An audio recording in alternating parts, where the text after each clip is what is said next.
Assalamualaikum warahmatullahi wabarakatuh. Alhamdulillah. Alhamdulillahillazi khalaqas samawati wal ardh wa ja'ala az-zulumati wan nur thumma allazina kafaru bi rabbihim ya'dilun. Wallazi khalaqakum fi thumma qada ajal wa ajala musamman indahu thumma antum tafkurun. Wa huwa fi samawati wa fil ardh ya'lamu sirrakum wa jahrakum wa ya'lamu ma taksibun. Assalatu wassalamu ala al-mab'uuthi rahmatan lil alamin syarafal anbiya'i wal mursalin wa ala alihi wa sahbihi ajma'in. Amma ba'd. Bapak Ibu hadirin yang dirahmati Allah, alhamdulillah kita berada di 10 malam yang terakhir. Kita berniat i'tikaf ya. Tapi sekali lagi harus kita bersihkan niat kita, jangan cuma kepingin dapat Lailatul Qadarnya saja. Ya, awas sekali. Lailatul Qadarnya boleh kita niatkan, tapi jangan lagi saja. Ya. Kenapa? Karena boleh jadi hadirin yang dirahmati Allah.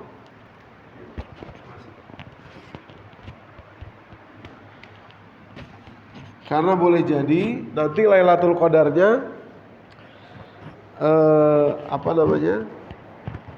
Lailatul Qadarnya boleh jadi Allah simpan ya di waktu-waktu yang kita meleset, umpamanya lagi tidur ya, tapi akhirnya dapatnya yang kelas yang receh gitu ya, kelas yang receh.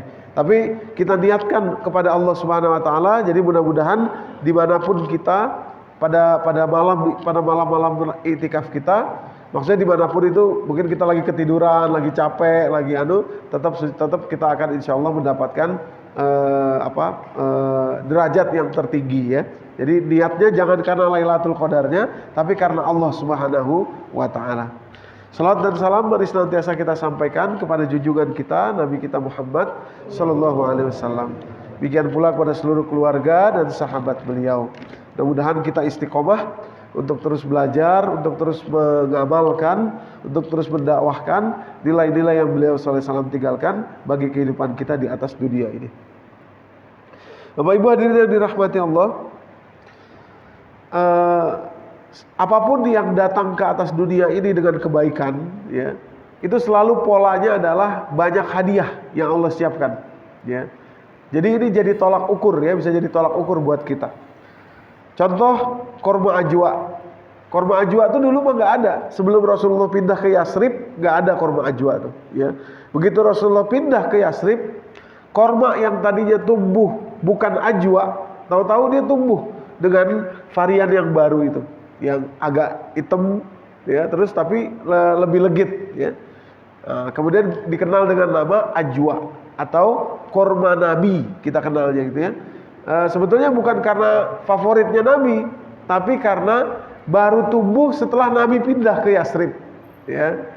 Adanya setelah Nabi pindah ke Yasrib atau Madinah Al-Munawwarah ya, maka itu namanya adalah korma Nabi. Selalu begitu ya, selalu begitu. Begitu juga air Zam-Zam, Bapak Ibu yang dirahmati Allah. Dulu air Zam-Zam itu sejak zaman Nabi Ismail hilang, nggak ada. Dicari-cari nggak ketemu, ribuan tahun hilang. Begitu Rasulullah SAW akan lahir, kakek beliau bermimpi menggali satu tempat ya, dan keluarlah air Zam-Zam. Satu malam mimpi, malam berikutnya mimpi yang sama, malam ketiga mimpi yang sama terus, akhirnya beliau gali ya, dan betul ada air Zam-Zam yang kita nikmati sampai hari ini. Jadi hadiah yang Allah berikan kepada kita semua karena akan menjelang kelahirannya Rasulullah SAW ya. Jadi selalu begitu, kalau ada kebaikan pasti ada banyak hadiah, pasti ada banyak hadiah.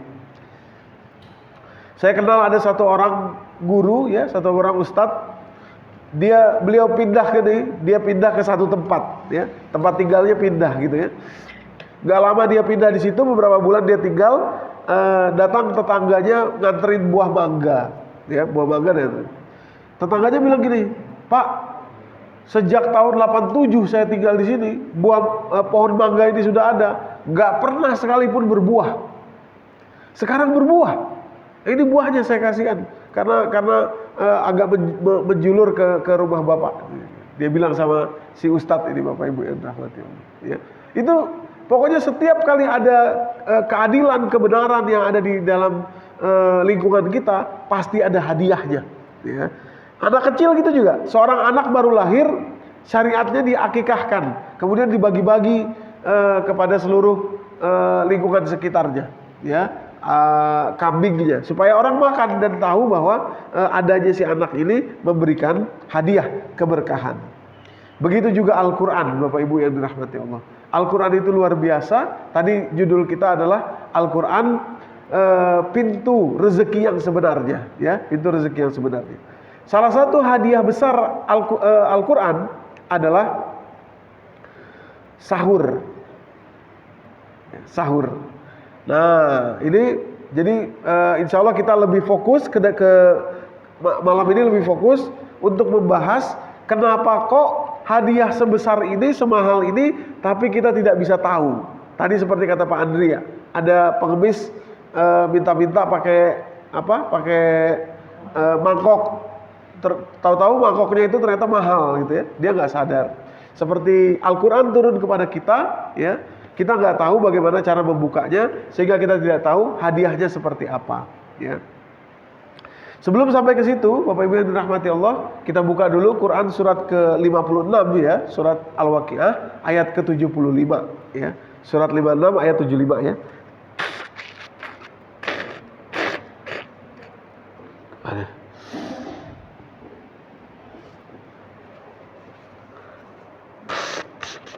Surat Al-Waqiah 56 ayat 75.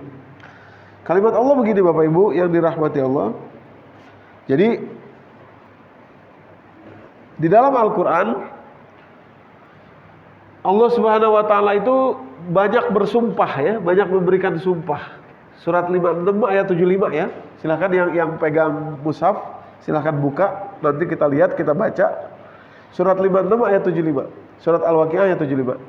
Di dalam Al-Quran, Bapak Ibu, Allah tuh sering bersumpah, ya, wal asri, wal fajri, walayalin ashri, ini 10 malam yang terakhir dalam bulan Ramadan, termasuk dalam surat Al-Fajr ya, wal fajri, walayalin ashri, wasyaf'i, wal watri, wal laili iza yasar, sumpah Allah ya.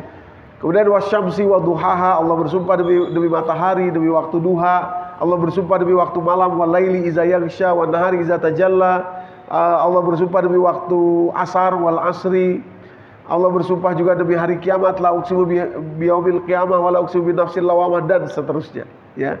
Tapi Bapak Ibu, dari semua sumpah Allah di dalam Al-Qur'an ya, ini saya katakan semua sumpah Allah di dalam Al-Qur'an, cuma satu tempat yang Allah bersumpah dan Allah katakan ini adalah sumpah yang berat, yang agung. Ya, di tempat lain enggak Allah pakai. Ya, mohon perhatian Bapak Ibu, kalau orang bersumpah, saya sumpah, ya, bilang gitu ya, itu berarti kan berat tuh ya. Ini ada sumpah, ditambah lagi orang yang bersumpah itu bilang, saya bersumpah dan saya katakan kepada Anda, sumpah inilah yang paling agung, yang paling besar dari semua sumpah saya. Ya, surat 56 ayat 75 Bapak Ibu yang dirahmati Allah. Surat Al-Waqiah ayat 75. Silahkan kalau ada yang buka ini, kita buka ya. Kalimat Allah begini. Jadi kita buka supaya semuanya dapat pahala di kita ya. Telinganya dapat pahala mendengarkan, makanya apa namanya maksimal. Kelihatan nggak ya kalau cahayanya apa perlu cahayanya ditambah? Gak usah. Baik. Surat 56 ya, surat 56. Surat 56 sih belum saya taruh di sini, nggak ada saya taruh di sini. Tapi nggak apa-apa kalau Bapak Ibu bisa lihat di mushafnya nggak apa-apa. Surat 56 ayat 75 ya. Kalimat Allah begini. A'udzubillahi minasyaitonirrajim. Fala uqsimu bimawaqi'in nujum. Ya, kalimatnya begitu. Fala uqsimu bimawaqi'in nujum. Ya. Sungguh saya bersumpah demi bintang-bintang yang ada di langit ya. Fala uqsimu bimawaqi'in nujum. Pada kalimat berikutnya, pada ayat berikutnya, fala uqsimu bimawaqi'in nujum. Wa innahu laqasamul law ta'lamuna azim. Sesungguhnya sumpah ini ya, laqasam, qasam itu artinya sumpah. Wa innahu laqasamun law ta'lamuna, seandainya kalian tahu, azim, sumpah yang paling berat ya, sumpah yang paling tinggi, sumpah yang paling agung dari seluruh sumpah Allah Subhanahu wa taala ya. Kalau di terjemahan artinya apa, Pak? Bisa minta tolong dibacakan?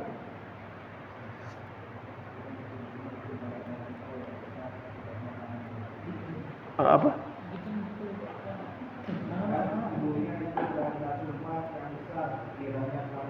Nah, oke. Jadi kata Allah, inilah sumpah yang paling besar. Sebetulnya yang paling besar ya, karena di tempat lain tidak ada pakai kata-kata itu. Ya, sumpah saja biasa. Tapi di sini Allah katakan, innahu laqasamun law ta'lamuna azim. Seandainya kalian tahu, inilah sumpah saya yang paling besar. Ya, sumpah saya yang paling tinggi. Sumpah terhadap apa? Kalimat berikutnya, innahu laqur'anun karim. Ini Quran yang paling agung. Ya, artinya kitab yang paling agung. Innahu laqur'anun karim. Fi kitabim maknun, la yamassuhu ilal mutahharun, tanzilum bir rabbil alamin. Pada kalimat berikutnya pada ayat keberapa tuh? 81 ya.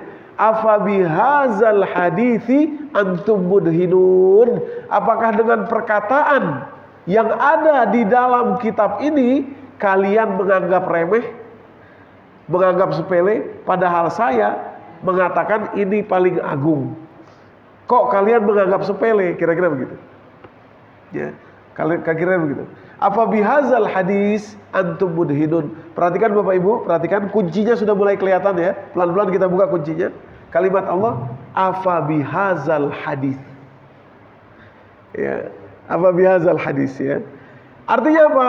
Yang Allah ingin sampaikan, yang agung di dalam Al-Quran itu adalah percakapan di dalam Al-Quran ini. Apa bihazal hadis antum mudhinun. Ya, apa bihazal hadis antum mudhinun. Jadi maksud saya begini. Nanti kita sampai tapi saya buka dulu di awal. Maksud saya begini. Kalau kita baca Al-Quran dan kita tidak paham, kita dapat pahala, tapi kita tidak bisa membuka sumpah Allah yang paling agung ini. Karena Allah katakan, apa bihazal hadis, apakah dengan percakapan yang ada di dalamnya kalian menganggap remeh? Dari mana kita tahu percakapan itu kalau kita tidak tahu apa yang dia katakan? Benar gak? Percakapan, saya ngobrol sama Pak Andrea misalkan. Kalau saya ngobrol pakai bahasa Aceh, Pak Andrea nggak ngerti apakah Pak Andrea akan mendapatkan apa yang saya katakan. Tidak akan pernah. Ya. Saya coba ya. Pak Andrea, kalau pejubu. Ya kan? Ketawa-tawa aja Pak Andrea. Artinya apa nggak tahu.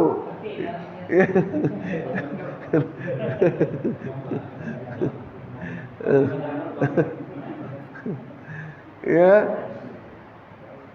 artinya apa nggak ngerti Bapak Ibu yang dirahmati Allah. Lagi-lagi mohon perhatian percakapan. Apa bihazal hadis antum mudhinun. Apakah dengan percakapan yang ada di dalam Al-Quran ini kalian menganggapnya sepele, menganggapnya remeh? Ya, percakapan.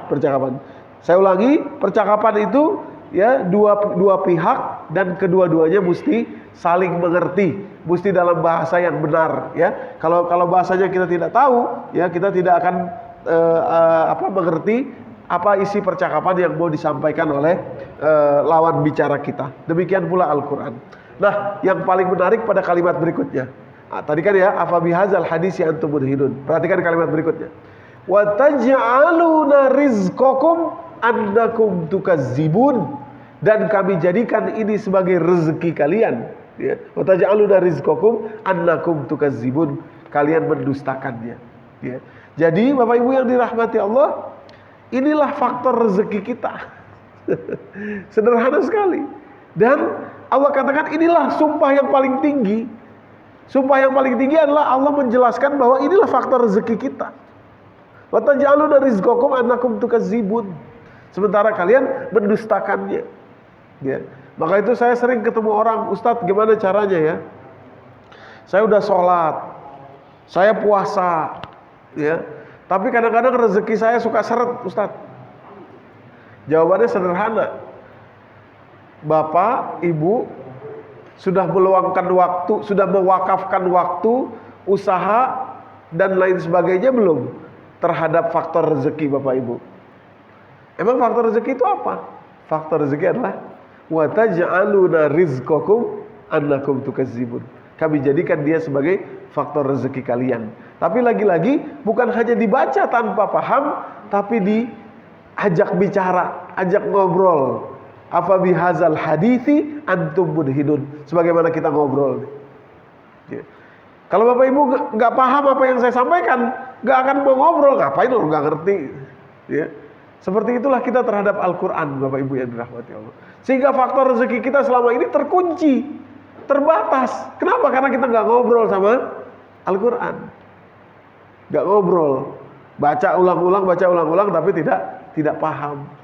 Ya. Nah, malam ini saya langsung fokus. Saya ingin menunjukkan satu rezeki yang luar biasa yang Allah turunkan kepada kita. Tapi sekali lagi mohon maaf, karena kita tidak paham, selama ini keliru kita memahaminya.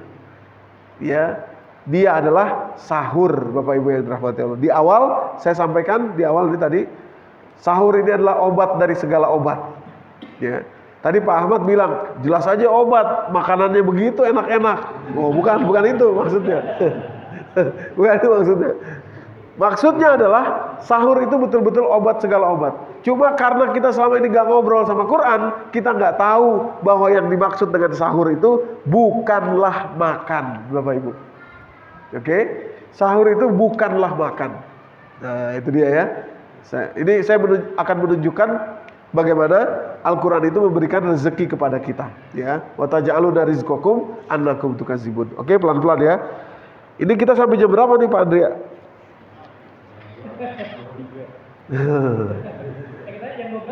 Istirahat ya, oke. Baik. Jadi begini ceritanya Bapak Ibu ya.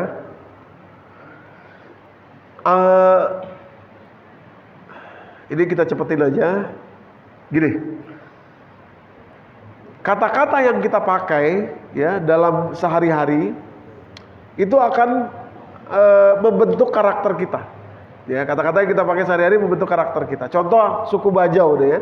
Suku Bajau itu bisa tahan nafas 13 menit. 13 menit loh. 13 menit itu lama banget, Pak. Kalau kita makan paling 5 menit ya. Ini 13 menit nggak nongol-nongol dia dalam laut, dia bisa tahan nafas. Rata-rata ya. Berarti ada yang lebih tuh ya. Ada yang bisa mungkin 15 menit. Saya kalau sama anak-anak saya berenang gitu ya. Mau balapan lama-lamaan tahan napas di kolam renang paling 2 menit sanggupnya. Ini 13 menit. Luar biasa. Nah, sampai fenomena ini menarik seorang peneliti dari Utah University, namanya Melissa Ilardo. Dia datang ke Bajau, kemudian dia scan, dia USG semua orang Bajau tuh. Dia mau tahu ada apa sih orang kok bisa sampai 13 menit gak napas gitu ya. Tahan napas di bawah air sampai 13 menit. Rupanya dia menemukan bahwa orang-orang suku Bajau itu ya mendevelop ya, terbangun di dalam dirinya sendiri sebuah gen yang tidak dimiliki oleh orang lain. Nama gen itu adalah PDE10A tuh ya, PDE10A ya. Gen PDE10A, Bapak Ibu yang dirahmati Allah. Nah, yang menarik adalah Bapak Ibu, gen PDE10A ini ditemukan bukan hanya pada tubuh bapak-bapaknya yang notabene sering nyelam ke laut, tapi juga pada tubuh ibu-ibunya yang selama ini jarang menyelam ke laut. Bahkan pada tubuh anak-anak. Semua orang suku Bajau mempunyai gen PDE10A. Ya. Kesimpulannya sederhana. Ternyata yang membuat mereka bisa mendevelop tubuhnya sedemikian rupa itu bukan aktivitas nyelam, bukan latihan nyelam, bukan itu. Apa dia? Dia adalah definisi rumah yang mereka punya selama ini dan mereka jaga. Rumah buat mereka Bapak Ibu adalah di atas perahu. Di atas perahu dan di atas laut. Itulah rumah buat mereka. Itu salah satu contohnya nih ya. Itu ada dapurnya di paling ujung, ada perahu buat dapur, ada. Mereka lahir di atas perahu, susah senang hidup di atas perahu, menikahkan anak di atas perahunya, dan mereka berharap bisa mati juga di atas perahu mereka. Itulah rumah buat mereka. Rumah. Kalau kita rumah definisinya rumah. Tapi orang Bajau definisinya rumah itu adalah perahu. Karena itulah kemudian mental mereka terbentuk bahwa mereka harus survive di atas laut dan di dalam laut. Akhirnya tubuh mereka mengikuti, Bapak Ibu yang dirahmati Allah. Ya, tubuh mereka mengikuti. Ini perahu kecil yang ikut dengan perahu besar untuk khusus masak, ya, khusus masak. Jadi kalau masak ibu-ibunya turun ke perahu yang kecil ini. Itu ada segala macam di situ ya. Ada kompor, ada segala macam itu, ya. Bahan makanan dan lain sebagainya. Nah, Bapak Ibu, selama ini kita memahami sahur itu adalah makan. Ya, sahur itu adalah makan selama ini. Ada iklan di TV itu, iklan susu Milo, ya, susu Milo. Sahur apa malam ini? Gitu ya. Sahur apa malam ini? Ya. Oh, sahur pakai ini, sahur ini. Jangan lupa Milonya. Ya. Sahur adalah makan, ya. Sahur adalah makan. Kenapa? Hah? Oh gitu ya. Iya. Milo enak, susunya enak tuh, ya. Susu coklatnya tuh, ya.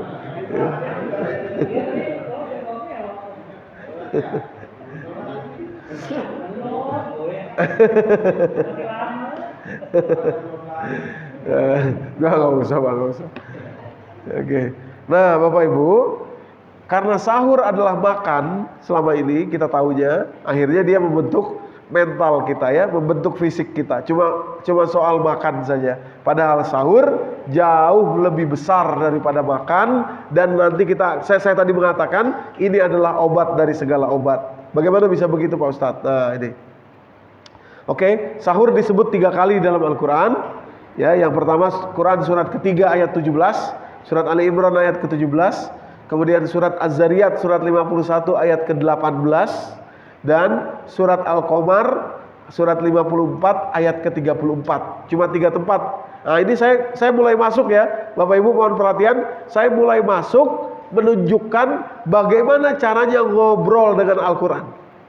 Ya tadi ya, apa bihazal hadithi antum mudhinun. Hadithi, ya, perkataan, ya, isinya. Apa bihazal hadisi antum mudhinun. Silahkan baca tanpa paham, dapat pahala 1 huruf 10 kebaikan. Tapi kalau kita tidak paham, kita tidak bisa ngobrol dengan Al-Quran, dan kita nggak dapat ini, ya, nggak dapat rezeki ini, nggak dapat. Ya. Bayangkan nanti di ujung, saya ingin Bapak Ibu kita merenungi betapa kalau kita nggak buka seperti ini, kita nggak akan pernah tahu ada rezeki yang luar biasa yang Allah titipkan bagi kita semua, ya. Nah, Bapak Ibu, di surat Al-Qamar ya, pertama surat Al-Qamar dulu ya, surat 54 ayat 34. Allah menjelaskan, auzubillahi minasyaitonirrajim, inna arsalna alaihim hasiban illa ala lut najainahum bisahar. Ya, ketika Nabi Lut alaihissalam diselamatkan ya bersama dengan anak-anak beliau minus istrinya, ya, itu diselamatkannya pada waktu sahar, ya, sahur ya, sahar ya, pada waktu sahar. Kalau di sini diartikan sahar itu sebelum fajar menyingsing. Nanti kita akan dapatkan keterangan lebih detailnya sebetulnya sahar itu kapan dia, waktu sahur itu ya. Nah, itu satu, kan tadi saya sebut 3 ya, sahar disebut 3 kali dalam Al-Quran. Satu tadi surat Al-Qamar, yang 2 lagi Bapak Ibu, yang 2 lagi yaitu surat Az-Zariyat surat 51 ayat ke-18 dan surat Ali Imran surat ketiga ayat ke-17. Ini sama. Ya, sama tipikalnya. Apa dia? Yaitu perintah beristighfar di waktu sahur, ya. Pakai ada spidol? Oh, gak usah deh. Gak usah pakai spidol deh. Gak usah Pak. Tempatnya juga gak cukup. Saya ulangi, di 2 tempat di dua tempat. Tadi yang satu tidak berhubungan ya, itu hanya menjelaskan waktu sahur ketika Nabi Lut diselamatkan ya. Di dua tempat ini, Quran surat ketiga ayat ke-17, Quran surat 51 ayat ke-18 sama, yaitu mustaghfirina bil ashar, ya, beristighfar waktu sahur, ya. Dan kalimat di Az-Zariyat ayat 18 adalah wabil ashari hum yastaghfirun. Ashar jamak dari kata sahar, Bapak Ibu, ya. Jamaknya ashar ya. Sahar jamaknya ashar, ya. Sahur jamaknya ashar ya. Nah, oke. Jadi sahur istighfar. Sahur istighfar. Ya, sahur suruh istighfar kita. Sahur suruh istighfar. Nah, Bapak Ibu, dari sini langsung kita dapat satu kesimpulan bahwa sahur itu adalah nama waktu. Ya, durasi waktu. Ini pelan-pelan kita masuk ya, pelan-pelan kita masuk. Nanti kita akan dapatkan rezeki besar di dalam sahur itu. Sahur itu bukan makan, ya, apalagi makanan bukan, tapi sahur adalah waktu. Ya, durasi waktu, jendela waktu. Kapan itu? Bapak Ibu yang dirahmati Allah, kira-kira selepas 2/3 malam sampai dengan waktu. Mana dalilnya? Hadis yang muttafaqun alaih. Muttafaqun alaih itu disepakati ada di ke-6 kutubus sittah ya, yang merupakan 6 kitab utama dalam mentelaah hadis, mempelajari hadis ya. Kalimatnya berbeda-beda dalam berbagai kitab tersebut, tapi intinya sama. Kira-kira ya menjelaskan bahwa sahabat Anas bin Malik radhiyallahu anhu pernah bertanya kepada sahabat Zaid bin Sabit yang sering ikut sahur bersama Rasulullah. Anas bin Malik bertanya, sahur itu kapan sih? Ya, dari kapan sampai kapan? Kata Anas bin Malik kepada Zaid bin Sabit. Dan kemudian Zaid bin Sabit menjawab, kira-kira selama membaca 50 ayat Al-Quran secara tartil sampai dengan waktu fajar. Itulah waktu sahur. Ya, sahar. Jadi 50 ayat itu kalau kita baca tartil, ayat yang agak panjang, berarti kira-kira kurang lebih 1 menit lah satu ayat. 50 menit berarti 50 ayat berarti 50 menit. Ya, 50 menit. Kalau ditarik sekarang subuh itu 4.36, katakan 4.30 lah ya, 4.30 ditarik 50 menit ke atas berarti kira-kira jam 4 kurang 20. Ya, jam 4 kurang 20. Jam 4 kurang 20 sampai azan subuh, itulah waktu sahar. Ya, waktu sahur Bapak Ibu. Oke, kita cepat ini. Waktu sahur sahur adalah waktu dan dia bukan makan. Nah, Bapak Ibu, yang menarik adalah khusus waktu sahur, tadi surat ketiga ayat 17, surat 51 ayat 18, Allah meminta ada satu perbuatan khusus yang Allah minta, yang tidak Allah minta pada waktu yang lain. Ya, apa dia? Dia adalah istighfar. Istighfar. Ya. Kenapa istighfar? Nah, ini ya, karena kita ngobrol dengan Quran, kita tahu nih sekarang. Kenapa istighfar? Kok harus waktu itu? Ada rahasia apa di situ? Ya. Ada misteri apa di situ? Kenapa kok waktu sahur suruh istighfar? Ya, kenapa waktu sahur suruh istighfar? Nah, pelan-pelan kita masuk. Bapak Ibu yang dirahmati Allah, jadi badan kita ini Bapak Ibu punya jam sendiri, punya waktu sendiri badan kita itu. Waktunya namanya biological clock atau circadian clock ya. Mudah-mudahan masih tahan ya, karena masih tahan melek ya.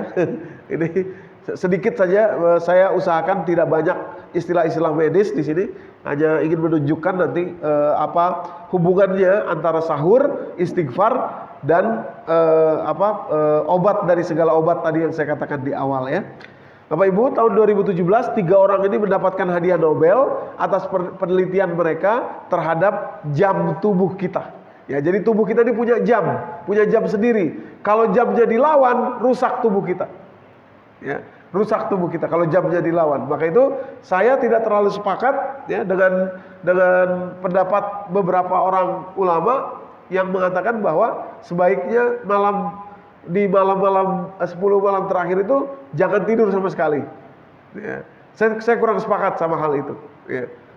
Ada yang mengatakan begitu. Jadi kalau sudah malam 10 jangan tidur sama sekali. Ya. Nanti tidurnya siang, gitu ya. Tidurnya siang. Jadi saya kurang sepakat. Nanti saya jelaskan kenapa. Jadi Bapak Ibu yang dirahmati Allah, 3 orang ini mendapatkan hadiah Nobel setelah meneliti lebih jauh bahwa tubuh kita ini memiliki jam. Ya. Kalau jam itu dilawan, rusak tubuh kita. Dan akan rusaklah semua kehidupan kita. Ya. Makanya kalau orang yang kerjanya jadi security, ya berpuluh-puluh tahun, itu biasanya di akhir hidupnya banyak penyakit. Ya, banyak penyakit. Kenapa? Karena jam tubuhnya dilawan, Bapak Ibu. Nah, saya langsung saja ke poinnya, ke intinya. Di malam hari, nanti mulai jam 9, Bapak Ibu ya. Di malam hari, ada satu kelenjar di dalam otak kita yang namanya kelenjar pineal, ya, pineal glands kalau dalam bahasa Inggris itu. Kelenjar pineal ini, Bapak Ibu, memproduksi segala obat di dalam tubuh kita. Namanya adalah hormon melatonin itu. Ya, melatonin Bapak Ibu. Hormon melatonin. Hormon melatonin inilah ya yang obat dari segala obat. Oke, pelan-pelan kita masuk. Saya cepat saja. Jadi Bapak Ibu, apa itu melatonin? Oh, gini dulu biar ya. Ini hasil penelitian ya, biological clock Bapak Ibu, circadian clock ya. Circadian clock. Setiap jam 21 malam kira-kira ya, ini sekali lagi bukan di bukan di Indonesia tapi universal ini, jadi mungkin agak ada perbedaan sedikit. Sebentar Pak, saya mau ambil.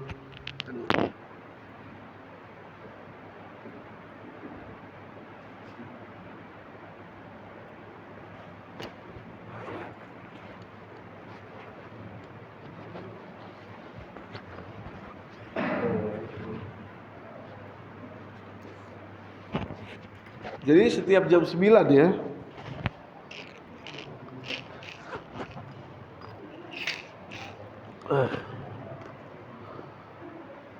Nah ini Bapak Ibu, setiap jam 9 ya, jam 21 ini ya, melatonin mulai diproduksi oleh tubuh kita.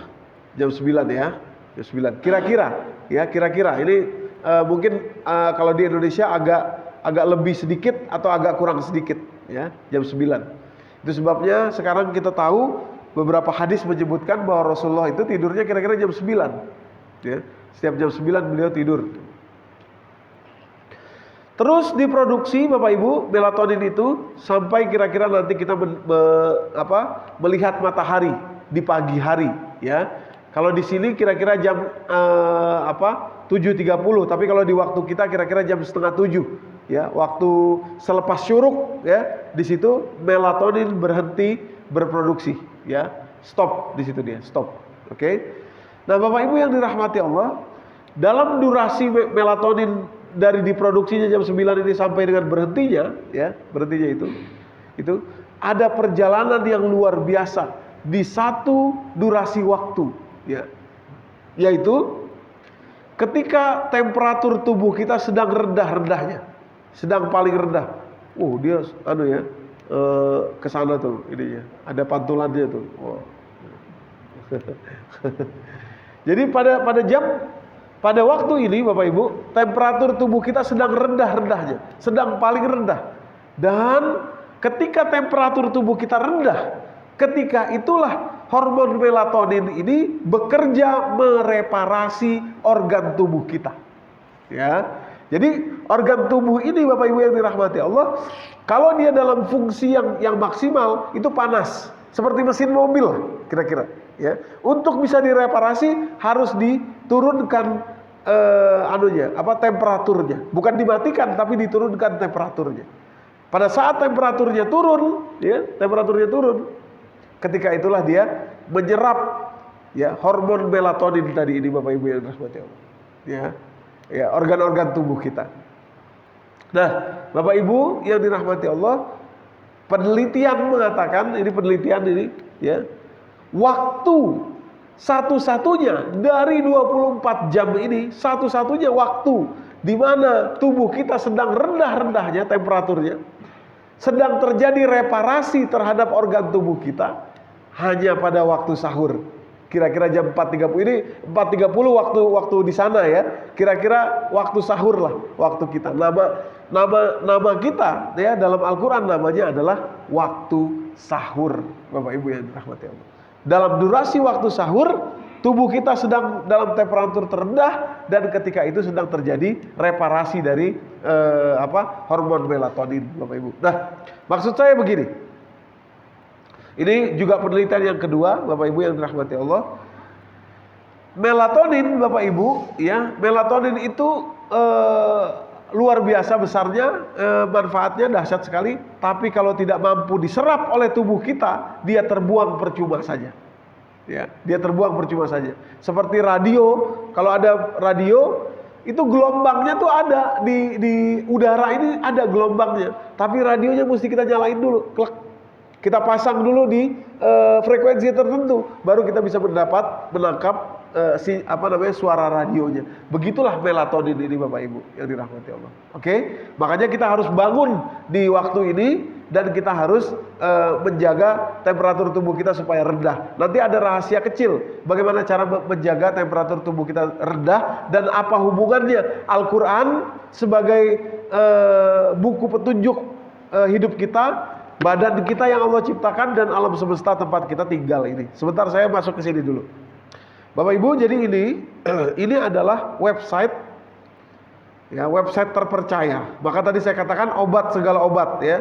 Jadi saya malam hari ini itu sebetulnya sedang jualan obat ya, jadi tukang obat, sales obat malam hari ini. Bapak Ibu, saya ingin menunjukkan satu website yang terpercaya ya. Website ini terpercaya. Karena ini bukan sembarang website. Kalau Bapak Ibu lihat di sini, US National Library of Medicine, ya. US National Library of Medicine, ya. National Institute of Health. Jadi Departemen Kesehatan Amerika, ya. Ini websitenya khusus untuk perpustakaan medicine, ya. Jadi apapun tulisan yang masuk ke website ini sudah diverifikasi dan sudah melalui penelitian, ya. Jadi tidak sembarangan ya. Saya ingin menunjukkan betapa melatonin itu mahal sekali, Bapak Ibu ya. Ini melatonin, ya. Melatonin itu istilah kedokterannya macam-macam lah, bla bla bla bla. Ini itu nggak usah kita bahas. Nah, terus melatonin ke bawah. Ini supaya Bapak Ibu mengerti jelas dengan paham betapa hormon melatonin itu adalah obat dari segala obat. Oke, saya gedein ya. Melatonin, Bapak Ibu yang dirahmati Allah, ya, itu bisa mengobati penyakit yang paling dasar yang menjadi ibu dari semua penyakit, yaitu penyakit sleep disorder, ya, salah tidur istilahnya. Ya. Bukan kurang tidur, tapi salah tidur. Apa salah tidur itu? Orang tidur, bangun tidur capek, itu salah tidur. Ya. Orang tidur, tapi setiap 1 jam bangun, itu salah tidur. Ya. Tidur, ada lagi orang tidur, tapi lebih dari kapasitas tidurnya dalam 24 jam, itu juga salah tidur. Ada lagi yang keempat, orang yang sangat mudah tidur, dimanapun dia tidur. Ya.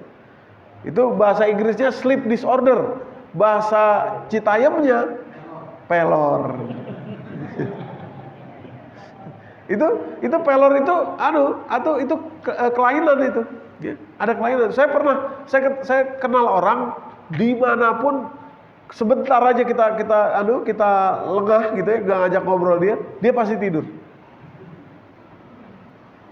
Sampai segitunya. Ya. Bahkan dibonceng motor aja bisa tidur. Nah, itu. Padahal udah dewasa, orang dewasa, motor tidur. Ya. Gitu ya. Nah, Bapak Ibu, sleep disorder.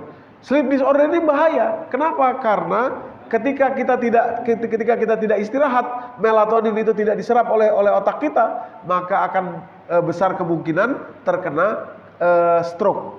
Ya. Stroke itu 85% terjadi di malam hari Kalau yang terjadi di siang hari, berarti malam hari sebelumnya itu otaknya terpakai maksimal sehingga tidak istirahat.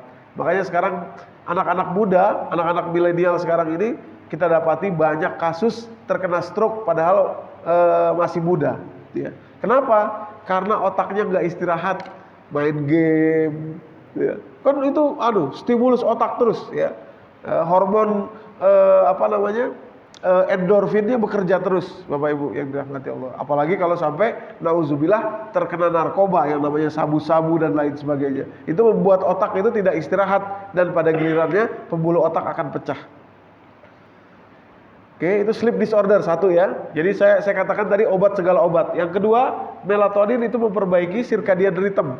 Ya, tubuh kita ini punya aturan, punya jam sendiri. Kalau aturan jamnya itu sudah melenceng, nah berarti itu sudah nggak beres tuh ya. Harusnya jam tertentu usus bekerja, harusnya jam tertentu mata bekerja, harusnya jam tertentu paru-paru bekerja dan lain sebagainya. Kalau sudah mulai ngaco, rusak semuanya. Rusak semua. Itu namanya circadian rhythm, ya, circadian rhythm. Itu obatnya adalah melatonin, Bapak Ibu. Melatonin juga, Bapak Ibu yang dirahmati Allah, yang mengobati jet lag.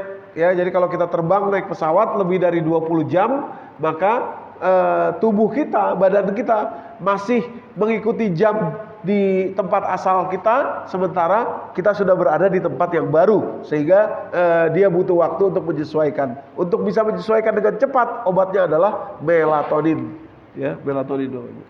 Oke. Terus lanjut pelan-pelan ya. Mohon bersabar, nanti di ujungnya baru kita paham kenapa saya menyampaikan ini. Melatonin, Bapak Ibu yang dirahmati Allah, ini ada tulisannya bahasa Inggris ya, saya bacain aja ya. Melatonin is a very potent free radical recipient and a general antioxidant. Melatonin adalah antioksidan yang paling kuat, very potent dan free radikal dan bebas efek samping. Ya, antioksidan itu adalah obat untuk mengobati semua penyakit. Antioksidan itu, ya. Dan kalau kita minum obat, minum pil ya Bapak Ibu ya, itu ada efek sampingnya ke ginjal kemana-mana. Kalau melatonin tidak ada efek sampingnya karena dari dalam tubuh kita sendiri. Oke, lanjut lagi. Nah ini yang luar biasa nih Bapak Ibu ya. Melatonin Bapak Ibu ya adalah hormon yang menjadi proteksi dari kanker ya. Ketika tubuh kita ketika tubuh kita ini memulai kanker, namanya karsinogenesis ya, karsinogenesis ya. Karsinogenesis itu sel tubuh yang rusak mulai makan sel tubuh yang sehat, itu karsinogenesis tuh ya. Dan itu artinya kita sudah memulai kanker. Proteksi agar karsinogenesis tidak sampai terjadi itu adalah melatonin, ya Bapak Ibu. Melatonin dan proteksi from karsinogenesis. Oke. Jadi orang kalau terkena kanker itu bisa dipastikan satu hal, melatonin dia tidak bekerja dengan baik atau tubuhnya tidak bisa menyerap melatonin yang diproduksi setiap 24 jam oleh tubuhnya sendiri. Oke. Nanti kita tahu kenapa dia tidak bisa tidak bisa menyerap melatonin. Sekarang begini, bagaimana kalau orang sudah kena kanker? Ya, orang kena kanker nih, obatnya tuh ada beberapa, Bapak Ibu ya. Pertama ada yang namanya radioterapi, yang kedua ada yang namanya kemoterapi, dan yang ketiga ada yang namanya melatonin terapi. Nih, melatonin ya terapi, cancer terapi ya. Jadi saya langsung saja ke bawah biar cepat. Bapak Ibu yang dirahmati Allah ya, ini saya bacain ya supaya jelas ya. Ini supaya jangan ragu ya, karena yang bicara bukan saya bukan dokter. Yang bicara adalah US National Library of Medicine. Kalimatnya begini. The effect of melatonin was investigated in a group of 1,440 patients. Jadi efek dari melatonin itu diinvestigasi, diteliti pada 1.440 pasien with progressive solid cancer yang memiliki kanker yang sangat progresif, ganas, kanker yang sangat ganas ya. Yang menerima who receive supportive terapi, terapi suportif yang lain seperti kemoterapi, radioterapi dan lain sebagainya, with or without melatonin. Sebagian memakai melatonin, sebagian tidak memakai melatonin ya dalam penyembuhan terapinya itu ya, terapi cancer itu ya. Nah, kalau kita langsung ke sini Bapak Ibu, langsung ke sini. Kalimatnya begini. The percentage of patient with disease stabilization, ya, persentase pasien yang mulai stabil kankernya, and the annual survival, dan pada gilirannya setelah bertahun-tahun ada yang survive dari kanker, ya, itu were higher, lebih tinggi in pasien, pada pasien receiving melatonin, yang menerima melatonin sebagai terapinya, then daripada in those receiving only supportive therapy, daripada yang hanya terapi, radioterapi dan kemoterapi tadi. Ya, 1.440 orang. Ya, ini penelitiannya Bapak Ibu. Ya, cuma 40. Ya. Jadi obat kanker yang paling baik, ya, itu adalah melatonin. Ya, melatonin. Oke. Nah, ini juga luar biasa. Melatonin lah yang meningkatkan imun sistem kita. Imun sistem kita, ya. Kalau orang dulu bilang begini, saya kebetulan lagi flu juga nih. Orang dulu bilang begini, kalau flu mah obatnya cuma satu, istirahat. Ya. Sebetulnya yang mau disampaikan adalah obatnya cuma satu, melatonin.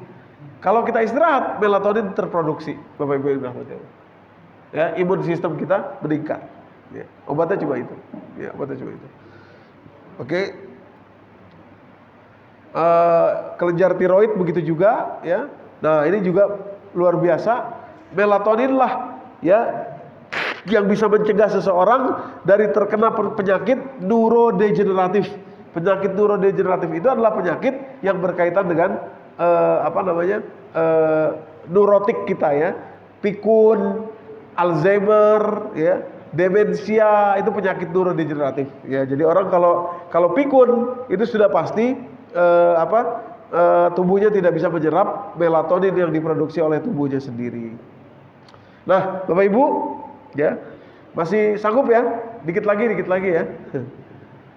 Melatonin, Bapak Ibu, itu bekerja hampir ke seluruh unsur tubuh kita, ke otak, ke kelenjar pituitari, ke kelenjar ovarium di tubuh wanita, tubuh ibu-ibu, ya, tubuh wanita. Makanya kalau orang ada ibu-ibu atau ada wanita yang mengeluh belum bisa hamil, ya, Bapak Ibu, ya. Sebetulnya obat yang paling baik adalah istirahat. Ya, istirahat yang tenang, tidur yang berkualitas, deep sleep, ya. Karena dengan begitu melatoninnya bekerja dan itu akan memperbaiki kelenjar ovariumnya, ya, ovariumnya, ya. Begitu pula ginjal kita, vaskulatur sistem kita, jantung kita, imun sel kita dan lain sebagainya, pankreas kita dan seterusnya, ya. Jadi melatonin itu mahal sekali. Saya mengibaratkan seperti mobil Alphard lah, kira-kira begitu. Tapi karena kita tidak tahu, kita pakai mobil Alphard itu untuk narik angkot, ya. Karena kita nggak tahu nilainya. Tadi seperti pengemis tadi, karena kita tidak tahu isinya, nilainya apa. Ya, itu melatonin. Oke. Nah, Bapak Ibu yang dirahmati Allah, ada masalah di sini. Masalahnya adalah begini.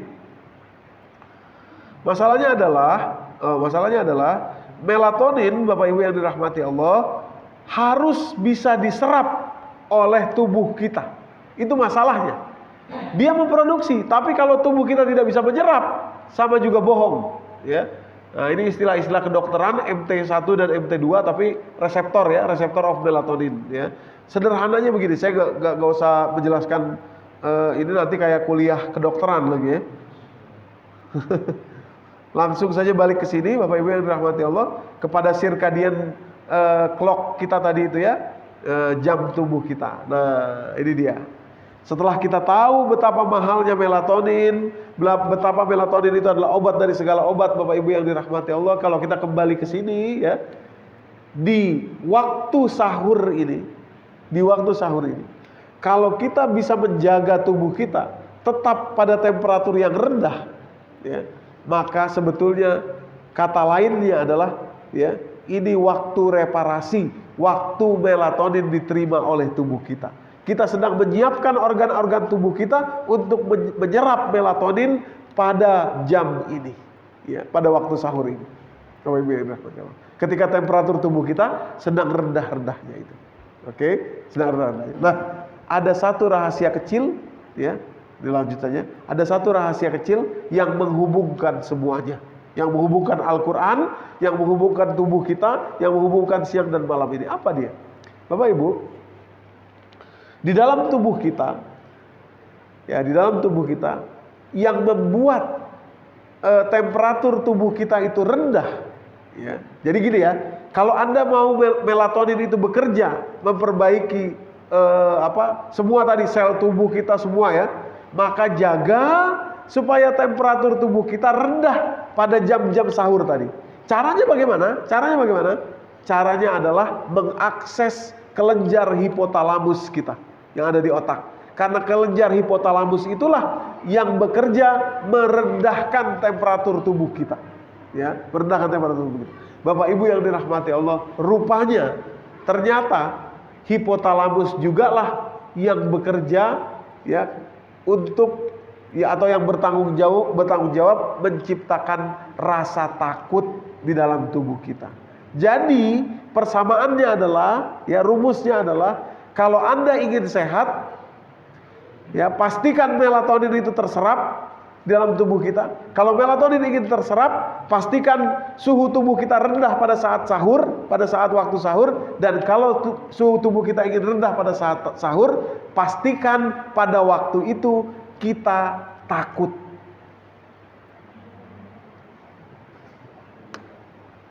Takut. Bahasa lainnya apa? Istighfar. Istighfar. Ya. Dan yang menjelaskan itu cuma Al-Quran. Cuma Al-Quran.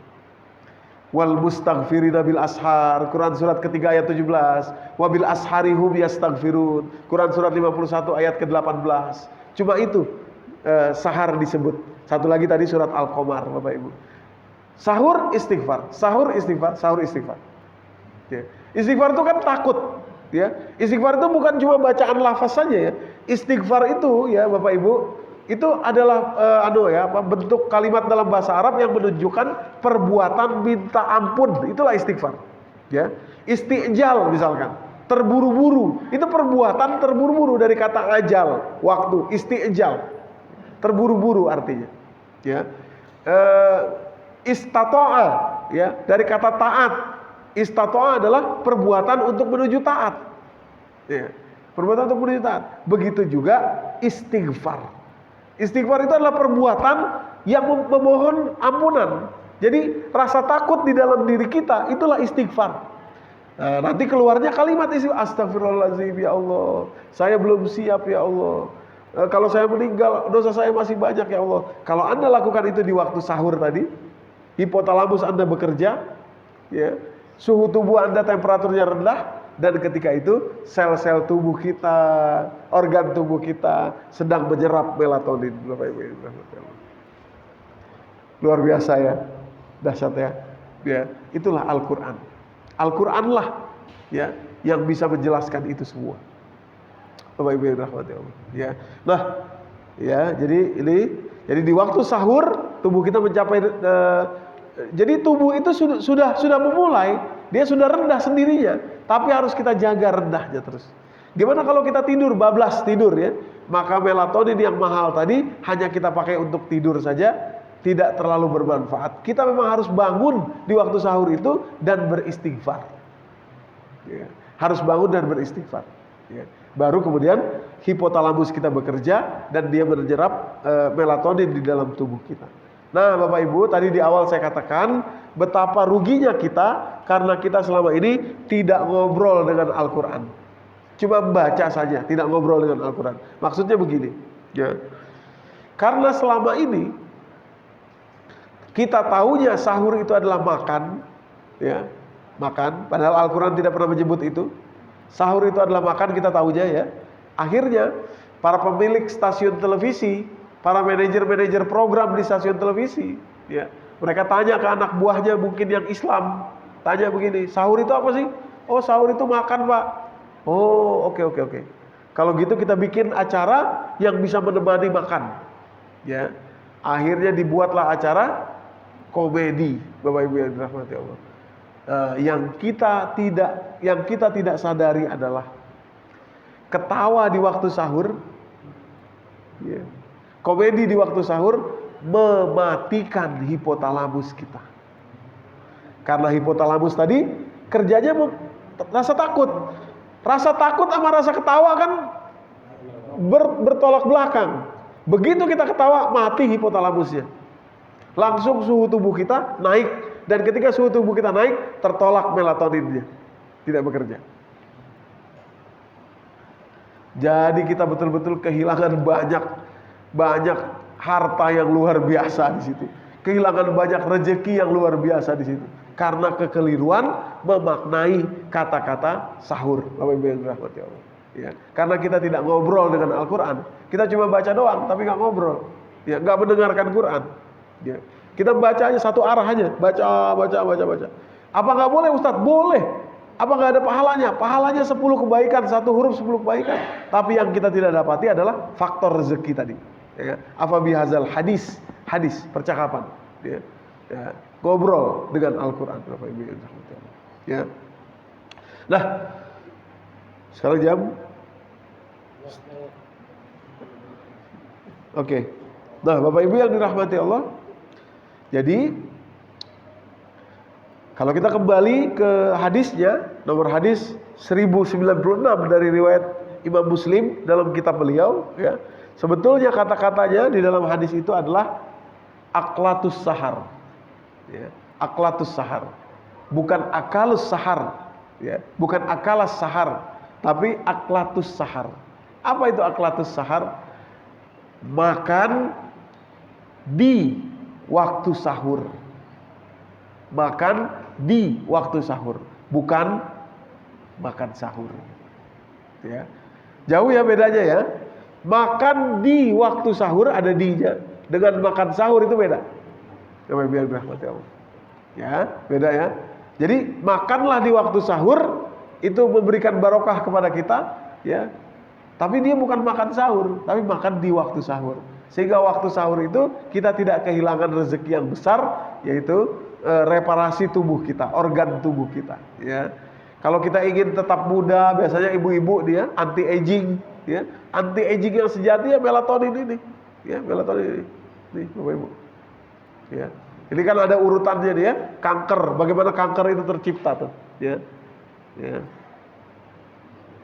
Jadi kita tidak tidur dengan maksimal, ya, ada cahaya yang masuk ke dalam tubuh kita sehingga mengganggu circadian clock kita, dan pada gilirannya kalau terus-terus begitu, ya, pada malam hari dia menekan melatonin kita, ya, menekan pelepasan melatonin. Ini kalimatnya ya, suppresses melatonin release from pineal gland, ya.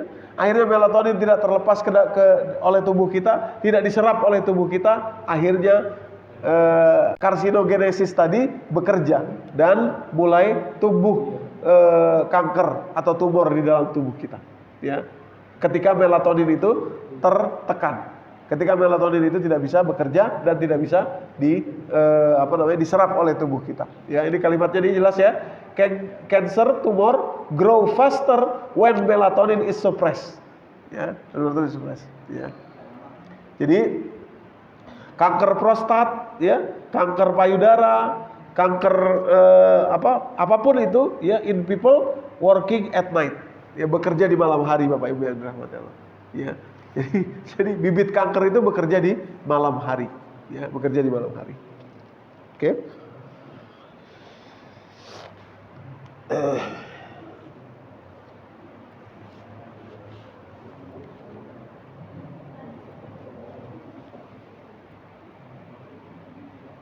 Nah ini dia. Jadi kalau normal, ya, kalau normal circadian clock kita itu normal, ya, setiap malam itu tubuh kita diperbaiki, ya. DNA kita di repair. DNA itu deoksiribonukleatik acid atau asam deoksiribonukleat, ya. Itu DNA. Kemudian apoptosis itu adalah mekanisme sel-sel tubuh yang sehat memakan sel-sel tubuh yang buruk. Jadi kebalikan dari kanker, ya. Jadi sebetulnya obat kanker itu sudah ada, ya, di dalam tubuh kita sendiri, ya. Kemudian perputaran sel, imun sistem kita bekerja dengan baik, metabolisme tubuh kita begitu juga, ya. Kalau circadian rhythm ini bekerja dengan baik, ya, tadi melatonin tadi, ya. Kalau tidak bekerja dengan baik, ini mulai inflamasi seperti sekarang flu, ini inflamasi nih, ya. Artinya ada kekurangan melatonin, ada kekurangan hormon melatonin. Metabolisme tubuh kita mulai disfungsi, ya, mulai tidak berfungsi dengan baik dan seterusnya, ya, seterusnya. Oke?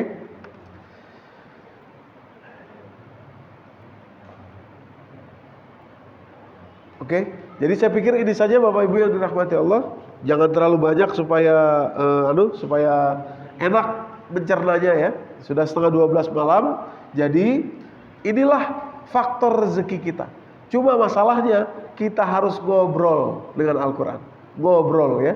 Bihazal hadits antum mudhinun. Ngobrol itu gini, itu bahasa saya aja, ya. Ngobrol itu apa? Mendengarkan Quran. Ya, mendengarkan itu bukan mendengarkan di Al-Quran dibaca Bismillah, bukan itu, ya. Tapi mendengarkan isinya, dia ngomong apa sih, dia bicara apa sih, apa yang dia mau sampaikan kepada kita. Nah, gitu. Itulah Al-Quran. Al-Quran ini kan bicara, dia kan ngomong ini Al-Quran ini. Makanya tadi afa bihazal hadis, percakapan, ya. Dia bicara, dia ngomong. Cuma seperti tadi kalau saya ngomong Pak Andrea dengan bahasa Aceh, Pak Andrea nggak akan ngerti. Saya harus pakai bahasa Indonesia. Nah, Al-Quran kebetulan diturunkan dalam bahasa Arab, Bapak Ibu yang dirahmati Allah, karena memang tidak ada bahasa lain yang bisa mencakup Al-Quran kecuali bahasa Arab, ya, dengan segala kehebatannya bahasa Arab itu, ya. Nah, Bapak Ibu yang dirahmati Allah, untuk itulah kita harus mengupas dan membukanya, supaya kita tahu apa yang sedang dia sampaikan, apa yang sedang dia berikan kepada kita. Itulah Al-Quran, Bapak Ibu yang dirahmati Allah. Nah, terakhir saya ingin mengatakan, ya, rumus untuk mendapatkan Lailatul Qadar, ya. Sederhana sekali rumusnya, Bapak Ibu. Ada di hadapan mata kita, kalimatnya begini. Inna anzalna hu fi Lailatul Qadar. Hu itu siapa? Inna anzalnahu. Hu itu siapa? Hu itu apa? Al-Quran. Inna anzalnahu fi Lailatul Qadar. Wa ma adraka ma Lailatul Qadar. Lailatul Qadri khairum min alfi syahr. Malam Lailatul Qadar itu lebih baik daripada 1000 bulan. Kalau ada yang tanya gini, kenapa? Kenapa lebih baik daripada 1000 bulan? Jawabannya cuma satu. Kenapa? Inna anzalnahu. Ya. Kami menurunkan ini di malam Qadar, ya. Jadi kalau Anda ingin dapat Lailatul Qadar, pegang sebabnya. Sebabnya pegang, ya. Nanti besok-besok, ya, ada jamaah begini aja. Ditanya Pak Andrea, kenapa Pak? Kata Ustaz Doni suruh pegang sebab. Bukan begitu maksudnya, ya. Tapi kita masuk ke dalamnya, kita ngobrol dengan Al-Quran, ya. Kita kembali kepada Al-Quran, menjadikan dia sebagai pegangan hidup kita, ya, pegangan hidup kita. Pegangan hidup dalam arti yang luas, ya, bukan jadi kemana-mana dipegang aja gitu, ya. Tapi pegangan hidup dalam keseharian kita. Tadi kita ngobrol bagaimana dalam dunia bisnis, bagaimana kita mengelola keuangan. Saya pernah juga ngobrol dengan Pak Andrea, bagaimana Al-Quran menjelaskan kepada kita, uang kita tuh harus kita pisahkan antara uang yang haknya orang-orang meminta, orang-orang yang tidak minta, hakum maklum, walazina fi amwalihim haqqum ma'lum lis-sa'ili wal mahrum. Surat Al-Ma'arij itu, ya, surat ke-70 dari Al-Qur'an. Bapak Ibu yang dirahmati Allah, kenapa kita susah kalau sulit untuk memberi selama ini? Karena sejak awal enggak kita pisahin uangnya, ya. Harusnya kita pisahkan, ini hak untuk orang yang minta. Walaupun belum datang dia minta, biarin aja. ada di rekening itu. Nanti begitu dia datang minta, siapapun itu orangnya, butuh bantuan ini, kita bisa mengeluarkan dengan mudah. Ya, itu Al-Quran, ya, itu Al-Quran. Jadi ngobrollah dengan Al-Quran. Afa bihazal hadithi antum mudhidun. Bapak Ibu yang dirahmati Allah. Wallahu a'lam bishawab. Saya pikir ini saja Bapak Ibu untuk membuka rezeki kita. Jadi rezeki kita itu ya bukan hanya membaca Quran, ya, tapi ngobrol dengan Al-Quran. Ya, ngobrol dengan Al-Quran. Membaca pun sudah rezeki, ya, tapi rezeki yang seperti itu adalah ketika kita bisa membuka Al-Quranul Karim. Allah a'lam bishawab. Silakan, mungkin ada yang mau bertanya atau menambahkan. Silakan. Silakan Muhammad. Ya. Ya. Mungkin karena Ya. tubuh kita ini kan mungkin dari umur sekian, dari 5 tahun sampai 50 itu masih aktif. Ya. Tapi pas sadarnya itu di atas umur 50. Ya. Bagaimana kondisi itu bisa kuat? Ya. Terima kasih. Baik. Bapak Ibu yang rahmati Allah, sama seperti orang kanker tadi ya, kanker tadi bisa diobati dengan melatonin.